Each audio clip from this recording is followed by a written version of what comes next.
Yo yo yo. 1.000 lagi, jalan kaki aja sono. Tapi Yot, Peot, asu. Episode selanjutnya. Rp1.000 yang mengubah takdir.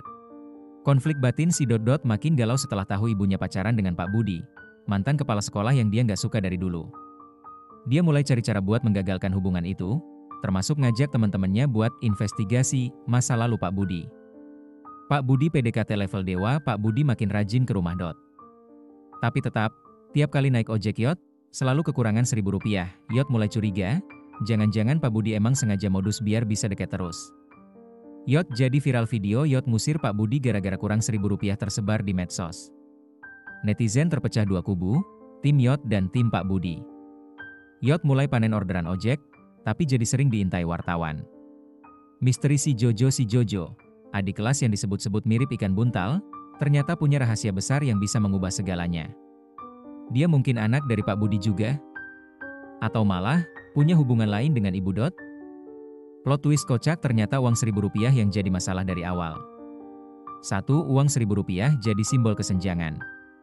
Uang receh yang dianggap sepele jadi pusat konflik di sini. Tapi itu bukan cuma soal nominal. Itu simbol kesulitan ekonomi, harga diri, dan kadang juga ketimpangan relasi. Yot, si tukang ojek, berjuang buat tiap rupiah, sementara Pak Budi yang notabene ex kepala sekolah, dianggap punya privilege, tapi tetap pelit atau nggak PK. Jadi ini bukan semata-mata pelit, tapi ada pesan. Kenapa yang dulu punya kuasa, pas udah nggak punya jabatan, baru ngerasain rasanya dihitungin? 2. Dot dan trauma sosial. Dot menolak hubungan ibunya dengan Pak Budi bukan hanya karena dia nggak suka, tapi karena ada trauma dan konflik batin. Mungkin Dot pernah mengalami ketidakadilan di sekolah, merasa tidak didengar, atau bahkan dipermalukan, dan sekarang orang yang menurut dia bermasalah malah masuk ke kehidupan pribadinya. Ini bentuk resistensi terhadap kuasa masa lalu. 3. Yot, suara kelas pekerja.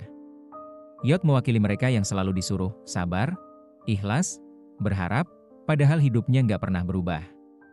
Dan ketika dia akhirnya berani bersuara, walau dengan cara sarkas atau marah, itu bentuk perlawanan kelas. 4. Pak Budi, simbol reformasi yang gagal. Pak Budi mungkin bisa dilihat sebagai figur reformis gagal, orang yang dulu punya kuasa mendidik, tapi gagal memahami realita muridnya. Sekarang dia ingin memperbaiki citranya, bahkan ingin dekat dengan keluarga mantan muridnya. Tapi sayangnya, caranya masih pakai cara lama, basa-basi, sok akrab, dan kurang empati. Kesimpulannya, kocak tapi pahit. Tentang sistem yang gak pernah adil buat yang kecil. Tentang generasi muda yang trauma karena ketimpangan. Tentang harapan yang dipingpong antara ikhlas dan kenyataan. Dan tentang betapa pentingnya Rp1.000, karena di dunia ini, kadang harga diri seseorang cuma dihargai segitu. Kamu sendiri, ngerasa relate nggak sama situasi kayak gitu?